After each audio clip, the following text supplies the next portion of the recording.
Kita tuan-tuan, kita ni asal setiap kita ni dia bebas daripada sangkut dengan orang lain. Dengan saya tak ada hak dengan tuan-tuan, tuan-tuan tak ada hak dengan saya. Asal, hukum asal. Hukum asal seorang dengan seorang dia tak berhutang pun. Kan? Seorang dengan seorang asal hukum dia tak berhutang. Yang asal sekali. Lepas tu baru main hukum yang kedua, dia berhutang kalau dia berhutang. Setiap kita lahir tidak berhutang dengan sesiapa pun. Kan? Ini orang Islam, dia lahir dia tidak berhutang dengan siapa-siapa pun. Dengan dia. Setiap daripada kita lahir tanpa menanggung hutang. Kan? Itu hukum asal. Kemudian main di tengah jalan dipanggil arid, benda yang mendatang. Orang dakwa kita hutang dengan seorang.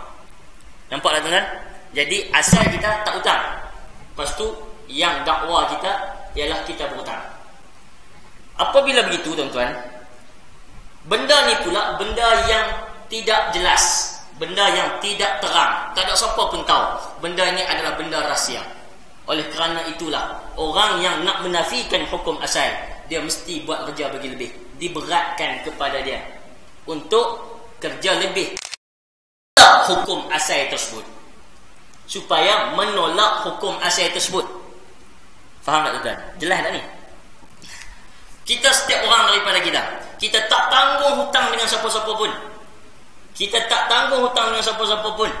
Dan kita tak ada hak orang kepada kita, tak ada langsung. Kita sendiri kita, itu hukum asal kita. Kita dilahirkan macam tu. Kita tak bagi hutang kat siapa, siapa pun tak berhutang dengan kita, kita pun tak berhutang dengan orang. Itu hukum asal kita dilahirkan macam tu. Tuan-tuan mukminin rahmat Allah sekalian, tiba-tiba tengah-tengah hidup kita berhutang, ataupun orang dakwa kita berhutang. Faham tak tuan-tuan?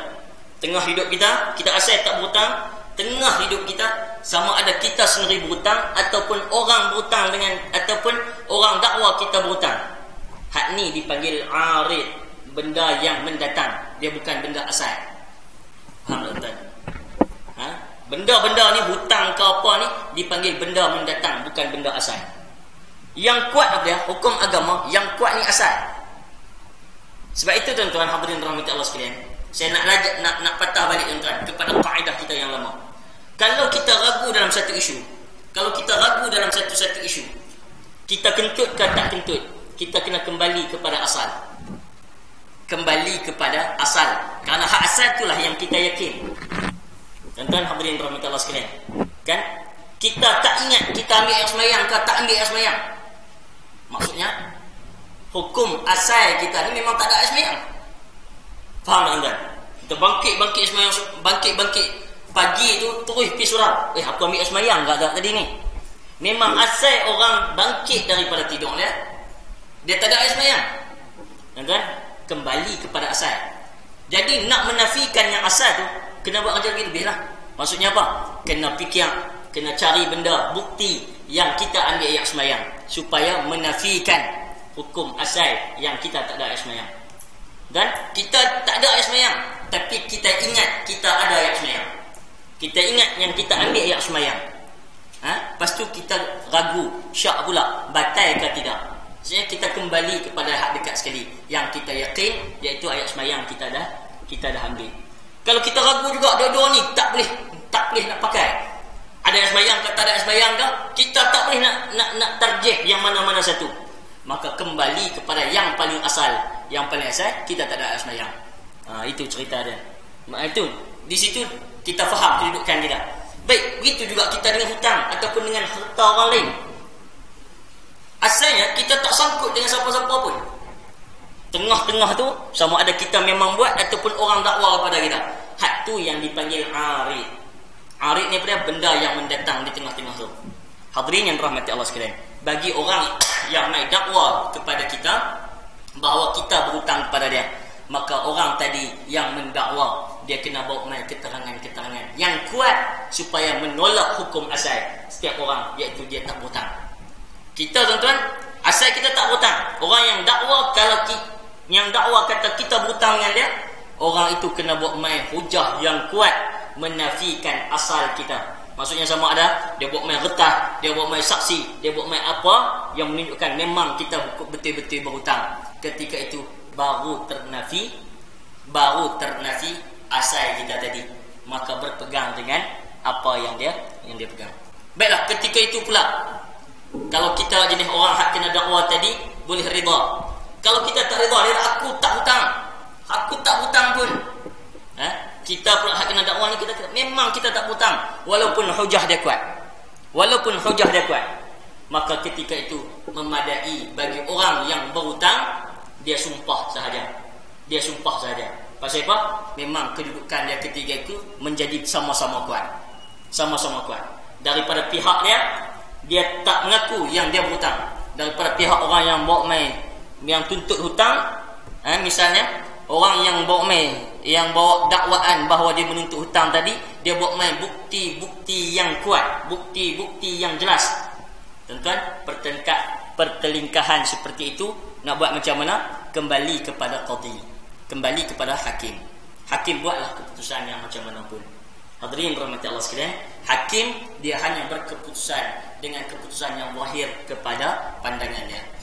Yang mana yang lebih pandai cakap, mana hak panggil peguam bela, peguam apa yang lebih baik, dia akan menanglah, kan? Itu adat. Jadi dalam ketika itu, apakah hakim bersalah? Hakim tak akan bersalah. Hakim dia tidak berdosa kalau tersilap buat keputusan, kerana zahir dia hanya berhukum dengan hukum-hukum yang zahir. Nabi SAW pernah kata, innama ana basyarun wa innakum takhtasimuna ilayya. Aku ni, kata Nabi, hanya manusia, dan hampa duk bertelingkah, ramai benda yang nak bertelingkah depan aku. Wa la'alla ba'dukum an yakuna alhan bihujjatihi min ba'di. Boleh jadi dua pihak yang bertelingkah ni, satu dia pandai sembang, pandai cakap, pandai muhung sama. Jadi dia pandai, dia kena apa semua, dia pandai.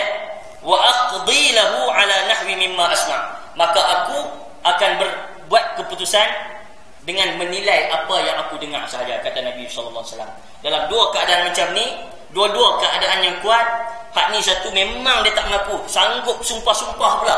Satu lagi memang dia kata berhutang, dia bawa mai bukti-bukti yang kuat.